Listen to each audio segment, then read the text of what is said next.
Hey, Ashton Frey, I found you. Just hang tight, gotta read a little bit about this. While the three friends were visiting Isabella, the light mood suddenly shifted when she seized, and the room was overwhelmed with nurses rushing to save her life. Distraught, Ashton left to calm himself. A concerned Rebecca soon followed after him. And now we're here. I find him minutes later in a hallway not far from Isabella's room. He sits alone, his gaze trained on a cup of coffee he cradles between his hands. But I know him well enough to know he'll never take a sip of it. Too bitter, he'd say. He prefers one dumped with a shite load of sugar. He's only keeping it for the warmth. I mean, perfectly valid reason to have a cup of coffee. Occasionally, he'll sway the cup. Lightly, only to send the dark liquid swirling close to the edge. Like disturbing its still surface will show him all the answers he needs, all the miracles he's hoping for. If it provides him any, he makes no mention of it when I take the empty space next to him. He doesn't bother moving, either, or returning my greeting with a slight nod like he always would. Under the corridor's harsh lights, he appears older like this. There's a deeper set to his eyes, a hollowness not present before, and it's most certainly not due to exhaustion anymore. Seeing it so openly displayed in such a manner, however, unease trickles into me. A small fear of my own efforts, any words I can come up with won't be enough. That only the cruel possibility I've seen back there will be all there is left to say. Nevertheless, it's still worth a try. That coffee is going to get cold soon, if you don't drink it. A waste of money, if you ask me. For a fleeting second, he takes his eyes off it, glancing at me from the corners of his eyes. It doesn't last too long, but in that short exchange, it feels as if he's searching my face for something. And when finds nothing of it in me, he merely lets out a breath and holds the cup out to me. You can have it if it bothers you. Dang. No thanks. I already drank a cup this morning. Besides, their coffee here tastes like shite. I've had enough of it these past few days to last me a lifetime. I think they're using the same brand, you know? The one Isabella likes so much. Wow, even insulting Isabella's coffee choices at a time like this. Becca, please. I've not meant to bring her up, but she's woven herself into our lives so much that even talk as simple as this has something to remind us of her. Now it's pitching back towards unsafe territory, right into topics I'm hoping to avoid. We're both bad at this, aren't we? You noticed that just now? Right? Afterwards, Ashton immediately falls silent again, the good humor in him gone. I follow soon after, unable to string the proper words to keep this going, and an uncomfortable air sets. No surprise right there. All this time we've been skirting around the issue, the hard truths we're forced to deal with. It's a way of coping, contradicting the kind of people we both are. Coping, contradicting? It's a way of coping, contradicting the kind of people we both are. I can't make that sentence make sense. No wonder we'll fall apart at some point. And if what happened today suggests anything, it'll be easier for us if we steel ourselves as early as now. Even if a tiny part of me still wishes to believe there's simply too much working against her now. But is saying such a thing appropriate? Given the situation? With him like this, I'm afraid doing so will bring more harm, good intentions aside. Sometimes I resent myself for getting caught between making such calls. Oof, man. Harsh truths. I don't know about that. I mean, like, right now, I don't know. Is it better to be brutally honest or to try and be hopeful? It's not really our choice to make anyway, it's her aunt's. You can still believe in her while she's still alive.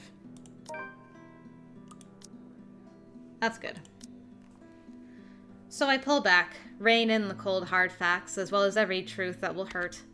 All in favor of an echo, and frankly, a pale imitation of Zachary's reassurances. She'll get through this. I wish there's more conviction to my tone, or at least a hint of certainty to it. But try as I might, I don't know if I can still put my faith into those words. At some point, perhaps I did. Before the image of her lying still on that bed has become a permanent fixture in my head. When picturing her back on her feet is as easy as breathing, or when the reality of her situation hasn't sunk in yet. Now that it has, every comforting word, heard or said, leaves a bitter aftertaste. I hate myself for trying to keep that hope in him, while I can no longer convince myself of it. It feels foolish and hypocritical in every way. Ash chuckles in spite of it. Not without a hint of his fatigue, but still light and unreserved, as if remembering a memory he's keen on. She's rubbing off on you. Who?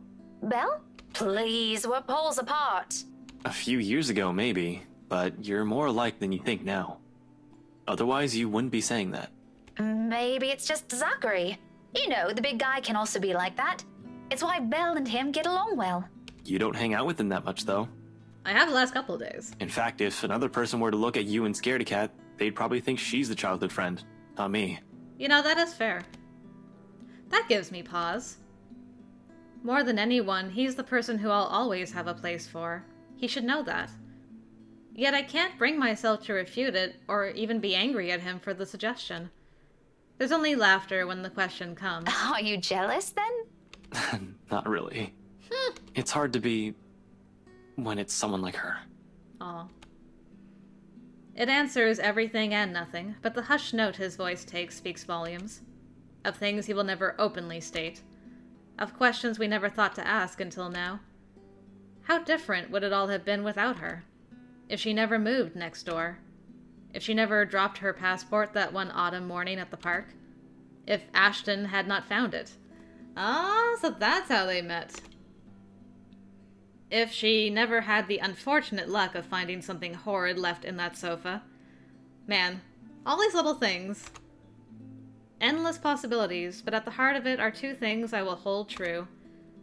One, these are what-ifs I no longer want to know the answers to, and neither does Ashton. I should probably tone down on the teasing after this.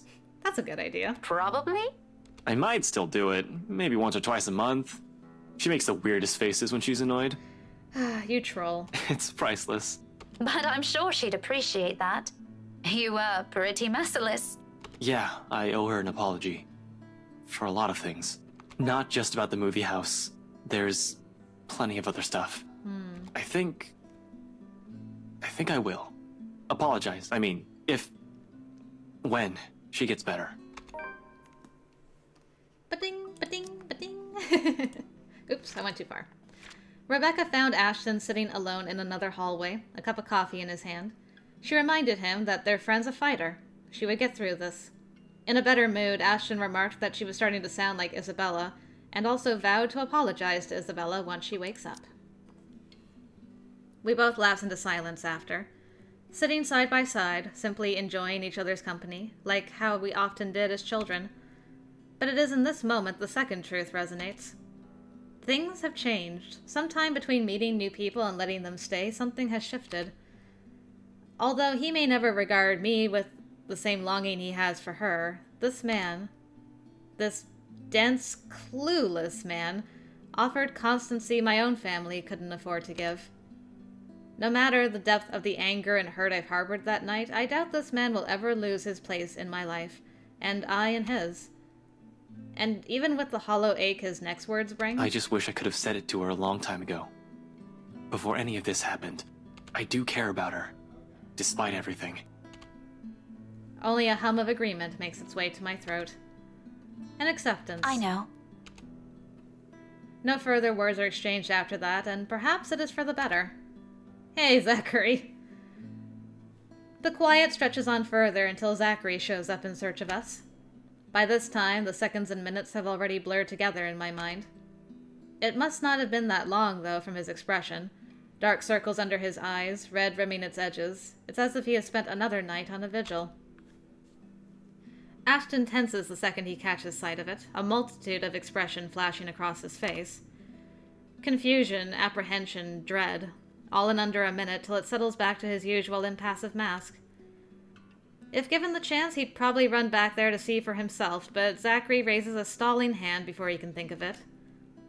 The nervous line in his mouth gradually melts into a smile, or one resembling it.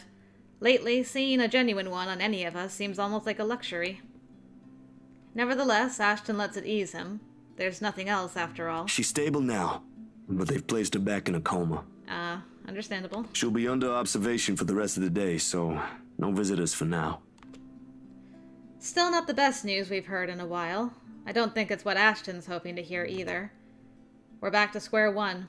Back to another waiting game with no clear end in sight. Of course, none of us mentions it, even if the meaning's all too clear in our heads. There's still, however, relief in this. Something we carry when the three of us leave the hospital for now. If that alone will be enough remains to be seen. At least tonight I'll have something to help take my mind off things. Hopefully, where this all started would provide the answers I'm looking for.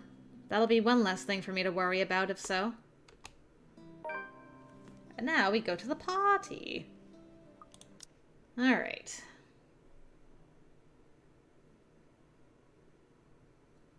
So this will be a little bit different, because these guys are going to dance. The commotion doesn't go further, despite the drunk woman appearing like she has plenty more venom to spill. In a little while, security shows up, escorting her out. Apparently she's the chief inspector's wife, too. As if this whole thing can't get any more fucked up than it already is. What a mess. But the damage has been done, and beyond the repercussions this will bring, I'm more worried about Hana. Maybe Luke, too, in part. I've seen the man that hides behind his self-importance, and it is someone who cares for the person who stands beside him. No matter how questionable that is now. After all, no anger is worse than that of a scorned woman. Hell hath no fury. He's lucky, though, that he is not to be the object of it any time soon. That his wife loves him enough not to believe any of the woman's drunken prattles. Take that trollop out of here immediately! And see to it that she isn't allowed here, or anywhere we hold any authority in Luxbourne. Hana's outrage is a strange sight to witness. After those smiles and the grace she has carried herself through the entirety of the party. Like this, her eyes burning bright with fury, I don't doubt she can do so much more. Ruin the scandalous woman, if need be. I wonder if it was those emotions that allowed the ghost to fully take over? Like the combination of opening the hatch and having like the ghostly possession tried earlier, and then coupled with the anger and the feelings of like jealous rage was enough for the ghost to then slip in and take control. Maybe, possibly. Shaming her is already an act of mercy, generous enough coming from her. Everyone, please go back to enjoying the party. Don't let that mess of a woman ruin your night. You heard her! Strike up the band, maestro, and let us dance like fireflies in the night! Yet, when she turns to Luke, eyes gleaming with hope, something feels off. Something I can't quite place. Hers is not the face of a person who so ardently loves. There's a lack of tenderness in it, an absence of warmth and sincere affection. It's the kind that constricts, suffocates. Well, that was a mess, wasn't it? And you handled it magnificently. It happens. We are very important people, are we not? No one seems to have noticed it, however, and at their command, music resumes. There's a brief lull, a reluctant pause, before the place comes astir again, but shortly the buzz returns to the room. Dancers have once again taken to the floor, and their guests' excited chatter begins anew. Maybe it's just my imagination. Milady, would you like to dance? With pleasure, my prince. The unsettling feeling in my stomach remains, however. Even as the strained atmosphere dissolves into merriment. Even as I watch the couple lose themselves in the moment, or the people around them join them in it. It grips me all the more when, once I leave the hall, the last glimpse I catch of Hana is her smile. A thin, unearthly one spreading across her soft features. The porter closes the door behind me with a soft click, but all I hear from it are the chilling whispers. Those that seem to echo along with another familiar grin in my mind. That one. That's the one. The brush of fresh air against my cheeks does little to dampen the nervous edge in my bones. Away from the rush of the party, I just feel bone-tired. It's late, I've accomplished nothing of what I've come here for, and Ashton's nowhere to be found. We might be back. Nope. I'm not sure what pisses me off more. That he ignored me the whole evening and might have just left without saying anything, or knowing he obviously has some other motive for being here. Can't he at least trust his own friends for that? He didn't have to hide it from me. He's not even answering his phone. That man has always been difficult to contact when he's out. But you'd think he'd at least have the decency and keep the lines open if he's going to wander off on a party. One that he happened to attend with his friends at that. I let the call ring for 9 more times before cutting it off. No use trying to find someone who refuses to be found. I can get home on my own. I don't need him. He can just... Becca, where'd you go off to? If you're done here, let's go. I'll get you back to the city. My mistake, the second his voice cuts through the crisp night air, is that I've allowed my annoyance to get the better of me. Again. Fuming, patience forgotten, I whirl around and march towards him. One accusation after another piles up at the tip of my tongue, ready to be hurled at any moment. There's no hesitation holding me back when I fling it at him. That straight face he keeps as I do so doesn't help temper my anger either. Okay, are we back now? Yes, there we go. Okay, this one... Care to explain your reasons? Man, it's so small increments of affection with this boy. It's so hard to raise affection with him. Yeesh. Okay, so the rest of this chapter is probably just going to be the same as per usual. We're nearly done. Just like that. Okay. Let's just have some delightful music. Let's see. Nowhere to be found. That's per normal, and that's also normal. Okay. Head for the door for sure. You're staying alive this time, Becca. You'll be okay. Alright. Ashton's chapter. Let's see what changes here. There should be some fairly strong changes since Bella's in hospital. Okay, so he didn't watch the whole obsessive dancing, the Yandere dance. Alright, so let's just clear all of these things. And that. There we go. All caught up. Let's see. Okay, the case.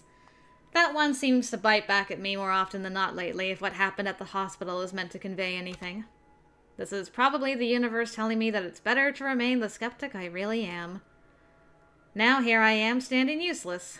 Can't even do anything but grit my teeth and kick the wall. The bastard didn't even acknowledge my response. What did the poor wall ever do to you? Figures Rebecca would find me like this. Ugh.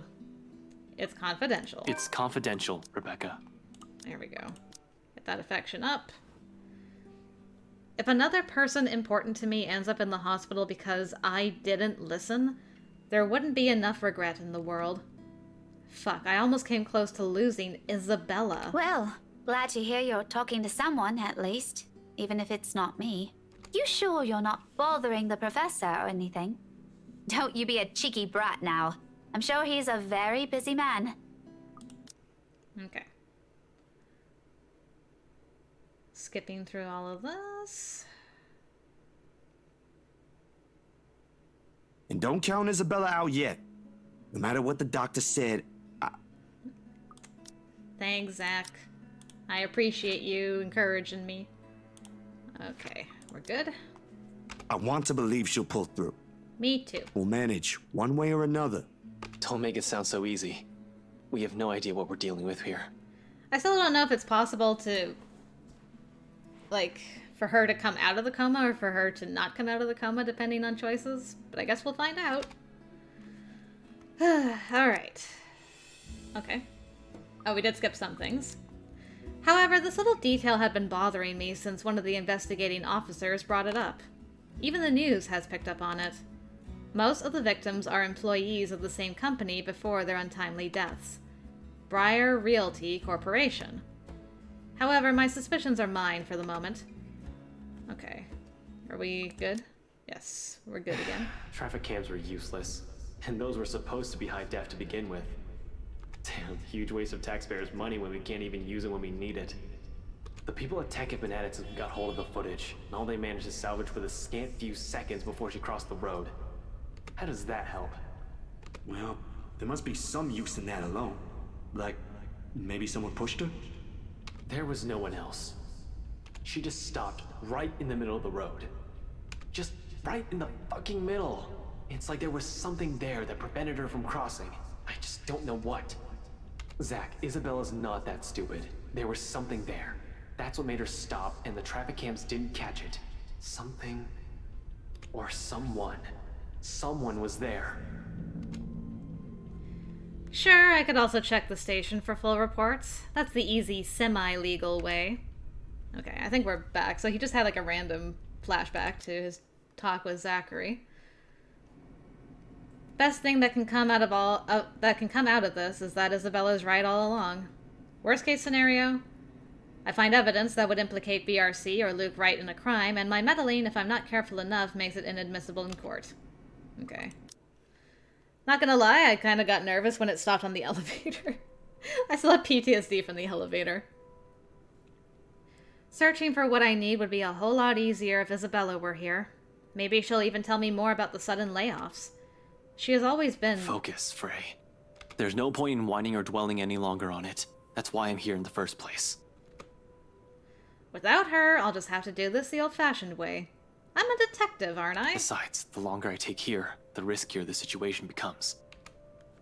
You got this, Frey. Just don't die to the ghost. That elevator. Not a fan. Not a fan of that elevator. Okay. We're all caught up again. Yes, I think that's all the same. Isabella's accident might as well have been that ghost doing. Both Rebecca and Zach have seen it too. She will go after them as well. Yet, here I am, walking up Becca's door one slow step at a time. A stalling tactic to allow myself some time to put the mess in my head in a better order. How to phrase this, when there's a 90% chance she's still pissed about a whole different matter. Yeah. Alright. These past years, it seems the only one she's been able to easily forgive is Isabella. I kinda wish she's here to help me talk to her. Okay. Couple more things knocked off. I've already come too close to losing one. A phone call may be the least comforting thing at the moment. Are we back? Back again? Okay. Just little one-offs. There's Zach and Isabella now, too, of course.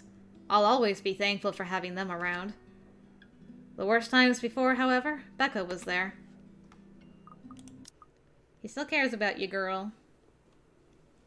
Unlike Rebecca and I, he took the time to listen to what Isabella had been saying. And even if he didn't believe it, he was definitely the first one to offer help or try to do something.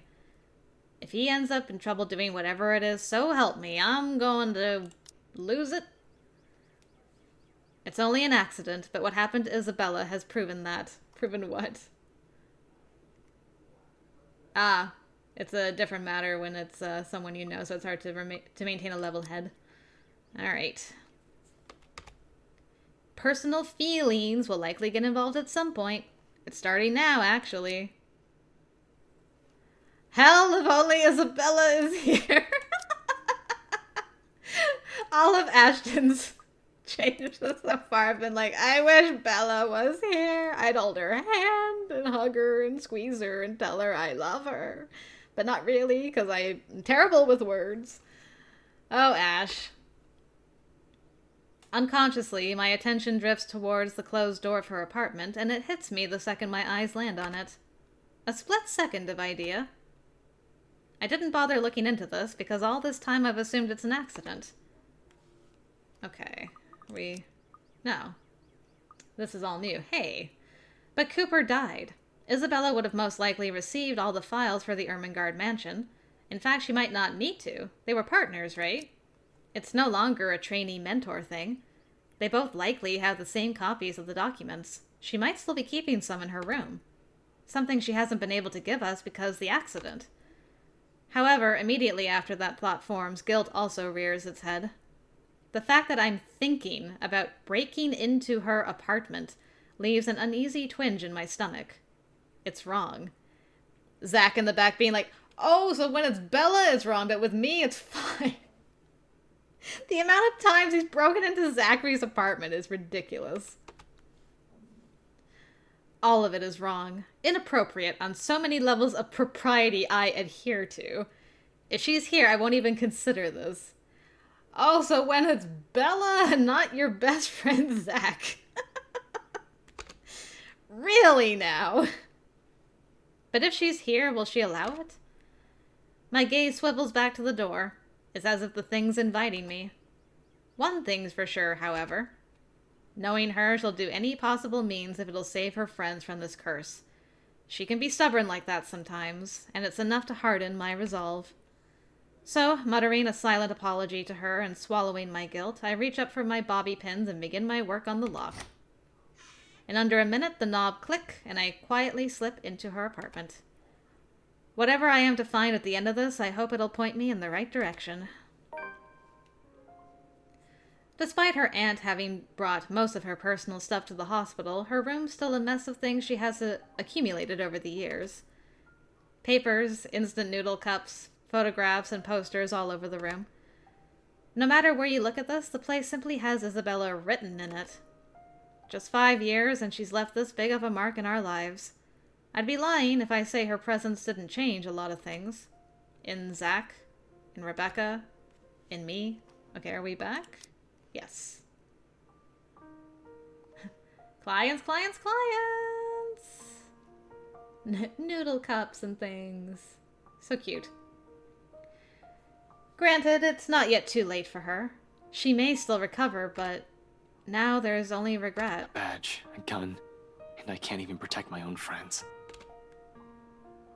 To other people, these may just be a series of letters, but to us, to the people pictured on this page, they mean a whole different thing.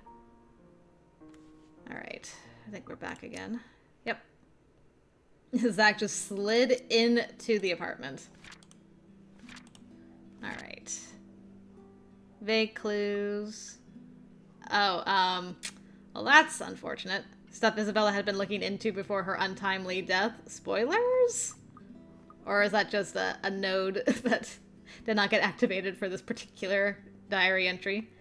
Whoops-a-days.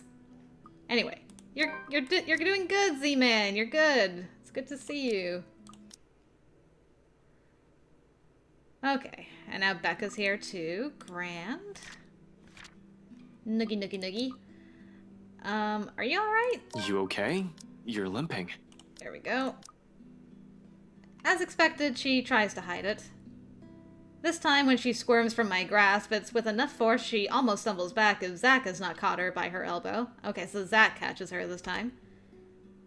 Even with another person shooting her concerned look, she's swift to shrug it off. It's fine. I just had a little accident.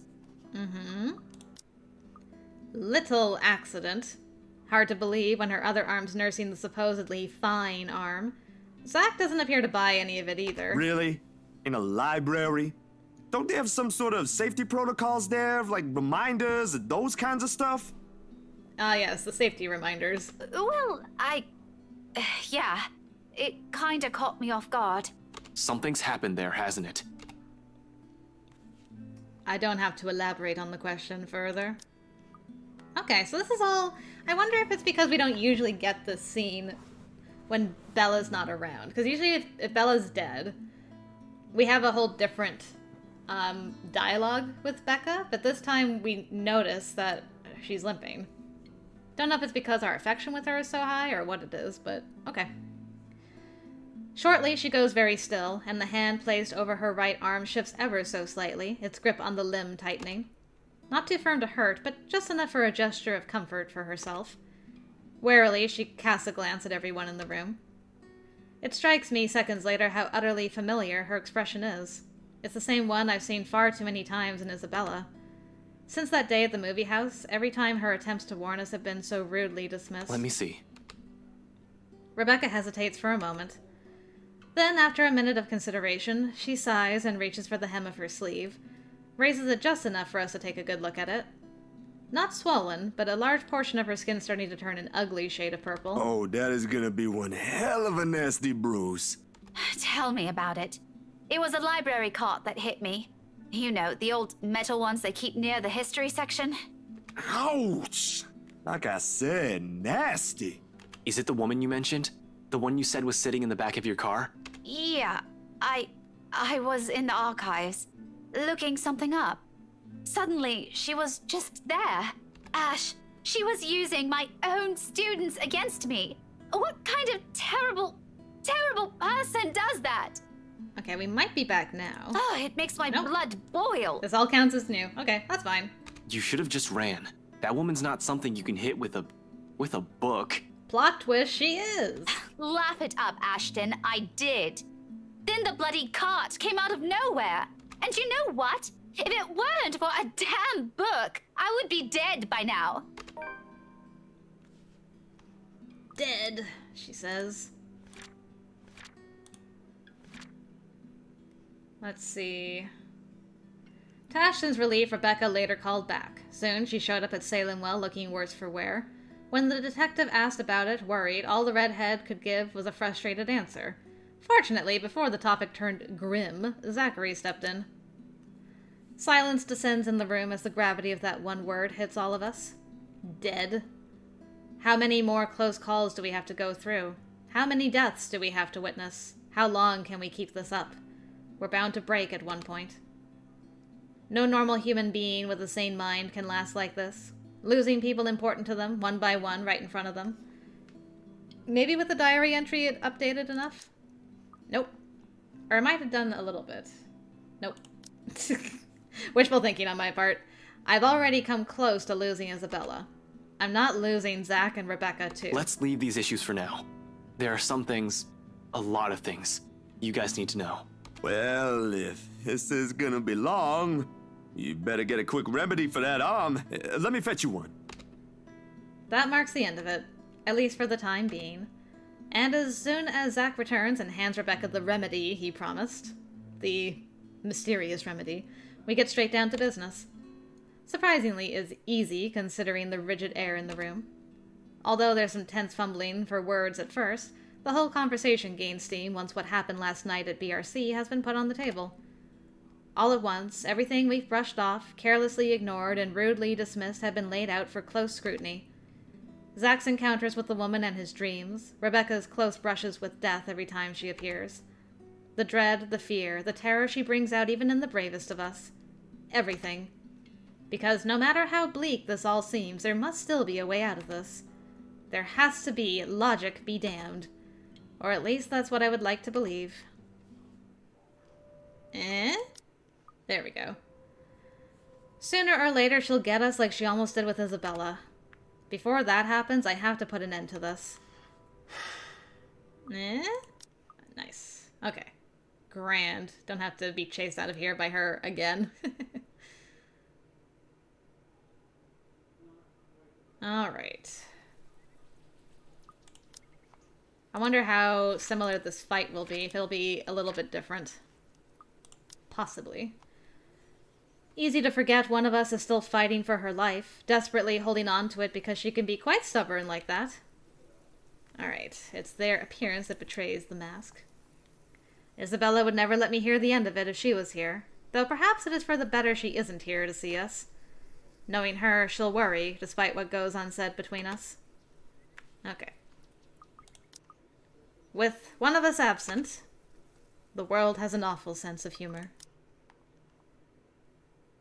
Okay, so the fight went the same, despite everything. That's okay, I'm okay with that. Alright.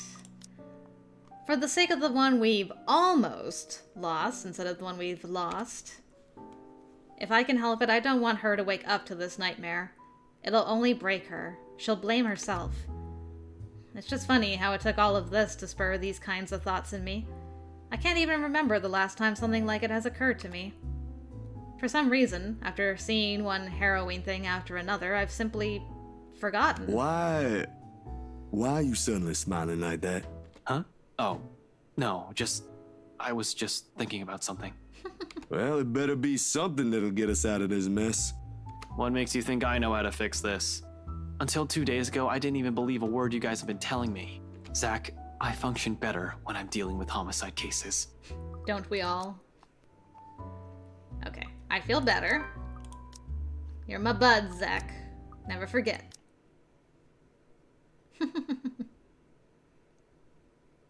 and there's Becca. We'll offer her a vague answer. I need to head off somewhere tonight. Almost full with her, nice. Okay, so this... We'll see how this goes. Might get a romance with these two? Not sure. If I remember correctly, it's among the stuff Rebecca brought that first night at the hospital. I'll find out soon enough. I just hope Isabella's aunt hasn't read or disposed of it yet. Also, the letter's there. Right. Interesting. That'll be a whole different problem. So I hurry, one footstep over the other, echoing as I make a beeline for my car. When she wakes up? Okay, I assume he rejected it. Let's see. I did love you. Okay, so she's moved on. Maybe because I talked to Luke? Tell what to who? I pause, frowning. A brief moment of doubt while I try to figure out what she's talking about all of a sudden. When it finally sinks in, though, my bewilderment hastily gives way to utter embarrassment. Oh. Crap. Oh, shit. She's got you.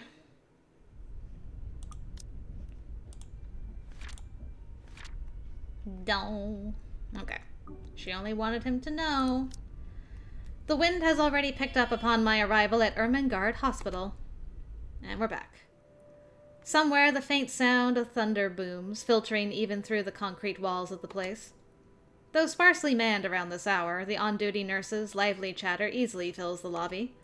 Some recognize and coax me into joining them when I pass by, but all of it has been turned down in favor of rushing straight to Isabella's room. Hey, girl. Her aunt's nowhere to be found when I slip inside. No one's keeping you company? Come on now. On the bed, Isabella remains still, with the constant beeping of the machines as the only sign she still lives. I guess her aunt could have gone to, like, the washroom or something. I shouldn't be quite so judgmental, should I? Same as the other day, as well as the day before that. Nothing has changed in her condition. And every single time I stepped in this room, the sight of her weak and motionless still sends a painful pang in me. Despite what her doctors have been telling us, despite what happened during our last visit, I'd like to believe she will still make it through. And when she wakes up, all of this will be over. Hey, scaredy cat. Hang in there, all right? I'm going to fix this mess we're in. And once you're okay, you're buying a whole month's worth of ice cream. No. Wait for me. Oh, my heart. She won't be able to answer. Not yet. But I imagine her laughing at me right now, daring me to make good on that silly promise. And I will. Finding the letter among her belongings doesn't take long. 5 minutes later, I'm fishing it out from one of the side pockets of the bag Rebecca brought with her before, the second night after Isabella's confinement. To think no one bothered to throw this away. I guess that's lucky. I mean, look at this thing. I won't take it seriously if it isn't for all the fucked up shit that's been happening. This is the sort of stupid people pass along as a prank through emails and text messages, for fuck's sake. Did people seriously make copies of this and pass them around to try and save themselves from a possible curse? That's the inane logic that could be garnered from the fact that there are multiple victims. Was Isabella not saved because she had simply shown us this one instead of sending 5 different ones? What sort of selfish person would even endanger 5 other people just to save their own skin? More importantly, what does this have to do with the mansion? There'll be time for answers later. I've wasted enough time here. Quickly, I stuff the letter into my pocket. With one last look at her prone form, I close the door behind me and head back to my car. Alright. And we're off again. To the mansion to save Marianne. Ashton dropped by Ermengarde Memorial Hospital for a visit before heading for Anselm Village. Upon leaving, he promised the comatose Isabella that he would find a way to break the curse, and he wouldn't be able to do that without the letter still in her possession. Within 10 minutes, I'm driving out of Luxburn and heading straight for Anselm Village.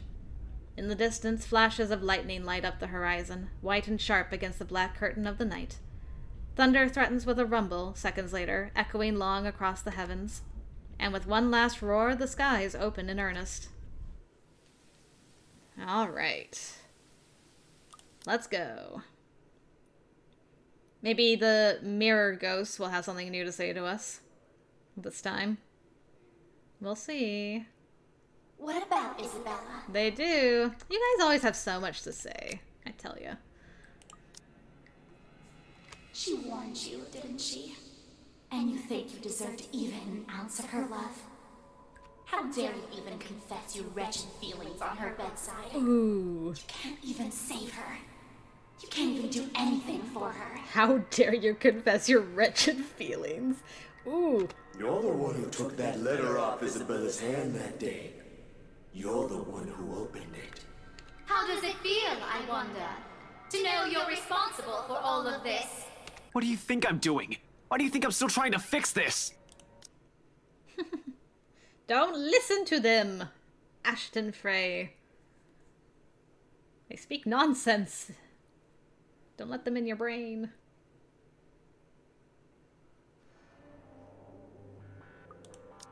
She should still be at the hospital? Hold on.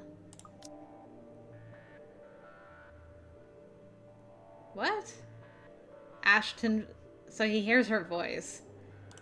She should still be at the hospital, safe. Yet it seems a part of me still hangs on to a sliver of hope that she'll be here. So without sparing it some thorough thought, I snap my eyes open. Of course there's no one. Did you really think she'd be here? That is so cruel. Except for the murmur of voices in my ears, whispering phrases as sharp as a blade, each one as scathing as the next. Words that, although I know my own friends won't ever utter, still digs a deep wound seeping into me as if there's simply another truth. It's useless, Ashton Frey. Okay. Yeah, got you, Johans.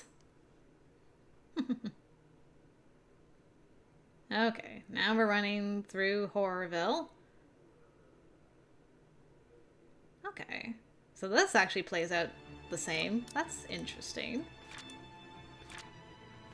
Considering how many times we have gone through that thing and it changed, like, incrementally. Let's see, was there anything with the glasses? A familiar voice called out to him. Okay. Beg. Stay alive, Ashton Frey. Ooh, okay. Well, that's certainly a look, isn't it? At the top of the staircase, Hannah Wright stands there. Pale as death, an expression eerily calm, I can't help but think there's something wrong. Well, at least she doesn't have a stab wound in her side this time. My gaze darts around, wary of her, but soon enough I realize what's wrong when she speaks. Death smile upon you. Nice. She's wrong. Oh, Luke, darling, my love. What do you think you're doing out here this late? You should have locked him in a cage, girl. Outside, another streak of lightning flashes and a clap of thunder ripples across the sky. As if this whole thing can't get any more foobar than it already is. Is that it? Oof, man.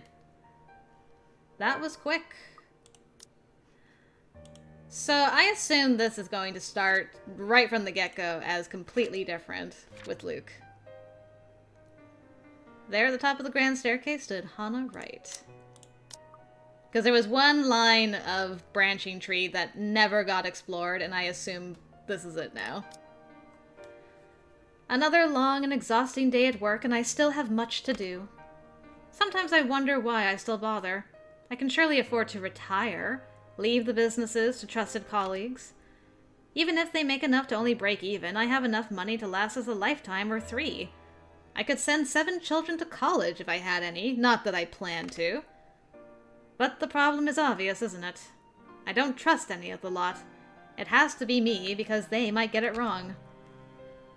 I don't want to retire, and suddenly wake up one day only to find that everything has gone down the shitter. Well, why don't you just, like, sell the businesses then, and then you don't have to worry about it being handled wrong? Maybe I should hire McCullough as a personal assistant. She seems capable and trustworthy enough. It's hard to find someone who isn't trying to butter me up and trying to curry favor with me. She knows how to keep professional, too, knowing not to mix personal matters with business. An admirable trait, considering how utterly emotional people can be nowadays. Christ, I'm knackered.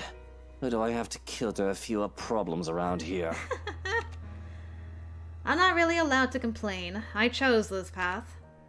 But that doesn't stop me from doing so as I throw my shoes off and let them land wherever they please. Petty, maybe. But there's a certain joy that comes with stepping on the carpeted staircase with nothing but my socks on.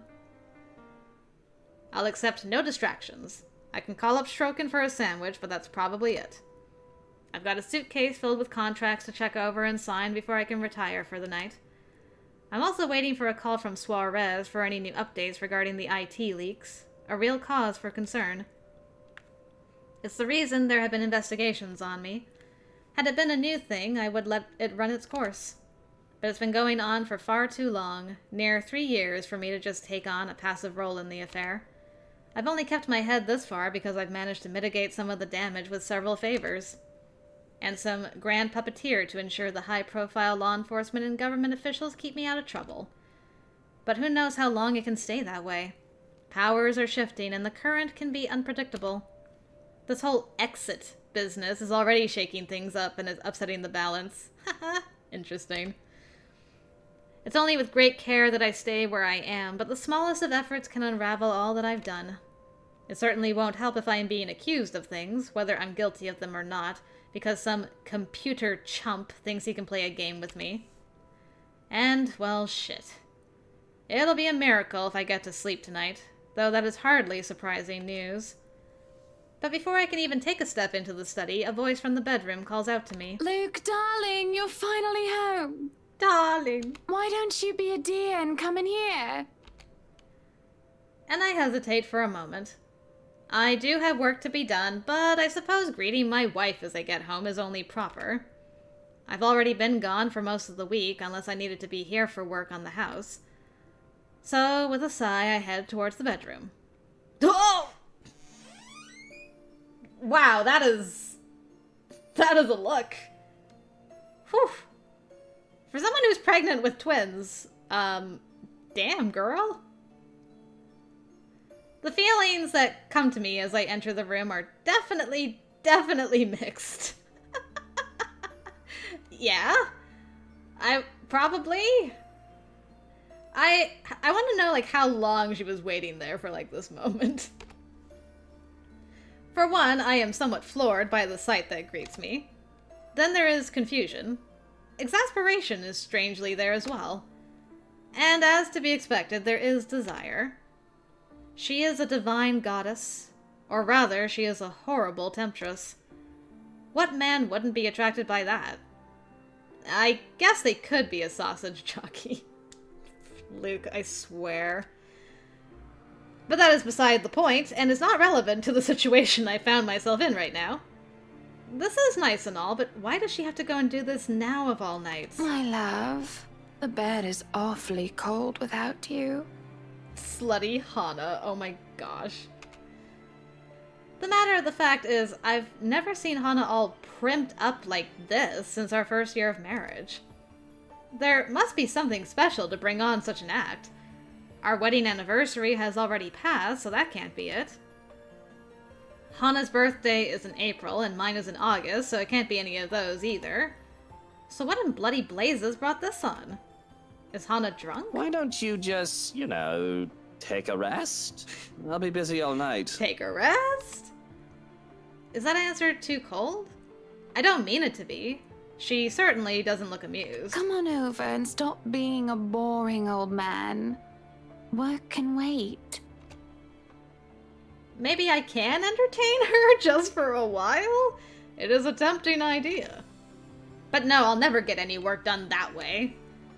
And imagine how horrible it would be to get a call from Suarez in the middle of a shag. That would certainly kill the mood and piss me off more than anything.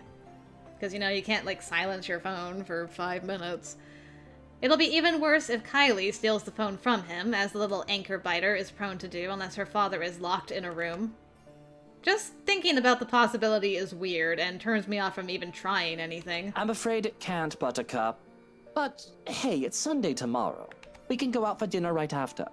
Somewhere nice like that Italian restaurant you wanted to try out? Why don't we skip dinner tomorrow and eat out tonight? Whew. Whoa there, why don't we slow down? Looks like someone is in the mood, but hey, there's a time and place for everything. I grew up in a house where sex was a constant thing. It's just the thing that the body does, more or less. Just kind of happens. Sometimes it comes with social implications, supposedly. With paper-thin walls and a mother with that horrid job of hers made me think that way. But I learned later on that it isn't the case for everybody. Suffice to say, this is really odd. For her, at least. I am quite sure she never grew up in a sexually promiscuous home like I did. She grew up with a well-to-do, normal, and decent family. And in the 7 years we've been married, she's never acted this aggressive about sex. We do it when the mood comes to that, but never like this. And when I'm in the mood and she isn't, that's about the time I go around town to have my back scratched. Ugh. I've got nothing to be guilty of, I believe, as long as it's just lust and not love. That's a good way to explain it, I guess. I'm just really confused and trying to come to grips with reality as it is presented to me. I would like to turn the question around on Luke and know that, like, if Hana, quotation marks, is in the mood, obviously, right now, would he be okay if she just, like, went out to get her back scratched as long as it's lust and not love? I wonder. Well, this is the place, but now is not a good time, darling.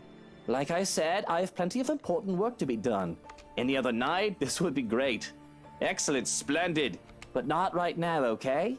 I suppose if that's what you want, I can have my prince another time. A chill runs up my spine as she calls me that again. My prince. Is she going through some midlife crisis? I know she's not the sort to play pretend with that sort of thing. Now that I think about it, this is probably some dream. Perhaps I've been exposed to something? Jesus. I've gone and fucked my own brain over. That can be the only explanation. Or at least the only explanation my mind wants to accept right now. But if it were, I should probably accept her offer, no? But on the off chance it isn't, I shouldn't. Either choice fucks someone over. Quite literally at that. Yes, that's right. Another time. So if you could put your dress back on. It's really chilly right now, isn't it? What was that giggle? You don't want to catch a cold if we're going out tomorrow. Thankfully, she's done as she's told, which puts the strange episode to an abrupt end. Unfortunately, she had to put her dress back on so painfully and seductively slow. I suspect she knows the thing she does to me. As much as I'd like to have the engine running, there are things to be done to make sure we can keep on enjoying a glamorous life as we do now. I'm starting to think you don't find me beautiful anymore. Well, you are, like, deathly pale now. Is that what brought this on, then? Including your eyes. You are an angel. A goddess, Hana. Of all the flowers in this garden, you are by far the most beautiful and rarest of them all. Did you take that from Mulan? Every bloke would want to be with you, and every lady would want to be you. I'm sure it goes the other way around, too. Probably. I'm lucky to have you, and I don't know how you put up with the likes of me. I'm really sorry, darling, but it really isn't a good time. I don't quite think little Luke is up for some fun just yet, either. What was that story update? Ah, not after the blow he had been dealt with by a violent ginger harpy. Fair. It does hurt me to see her upset because of something I've done or said. It always does. One can't always get his or her way, though. At least, society would like you to believe in order to soften the blow of disappointment. And I'll have to take their side on that just this once. Pulling her in for a hug and a peck of the cheek, I'm quick to pull away before I change my mind and make it more than that. I can at least give her those. Chin up and smile. You'll get wrinkles frowning like that. And beauty sleep helps. Thanks. Of course, my prince. I suppose I can do with the sleep. The smile that lights up on her face is enough to make me forget about the oddity that had just transpired. I still don't understand this whole prince thing, though I'll let it slide for now. Seeing her with her golden locks and that silver dress, it almost makes her queenly. With due respect to her majesty, of course. Despite that, there is just something off. Hana, before I go, what happened to your necklace? The blue diamond. The fact that she seems confused feels off. Whatever do you mean? Oh, that old thing. It's somewhere in the vanity drawer, I think. And to be so aloof about it? What? But wasn't that from your father? It was a priceless heirloom, to be exact. Handed down from one generation of Evans to the next, whether it be to a wife or a daughter of an Evans. I know that Hana treasures it so, especially after it was given to her with her own mother's passing. Then what is with that ugly thing dangling around her neck? It looks more like a choking hazard than anything. It was, of course it was. I just thought a change would be nice. I don't think I've seen her wear anything else in its place. A change it is, but not an entirely welcome one at that. I see. I suppose that makes sense. Well, not that it matters, but I like the old necklace better. At the very least, we can have it cleaned and polished while you're not wearing it. Remind me to have that done in the morning.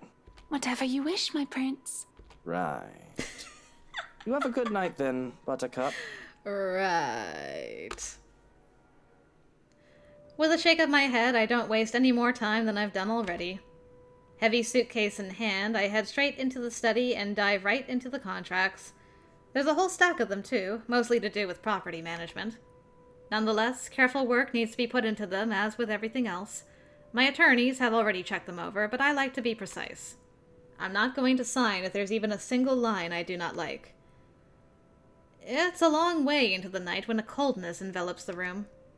I suspect at first that it's merely just the usual chill. But the heaters have been turned on as the strange sunny weather that's been gracing us as of late has come to an end. The door is barely open, just by a crack, though I shut it in case that might help.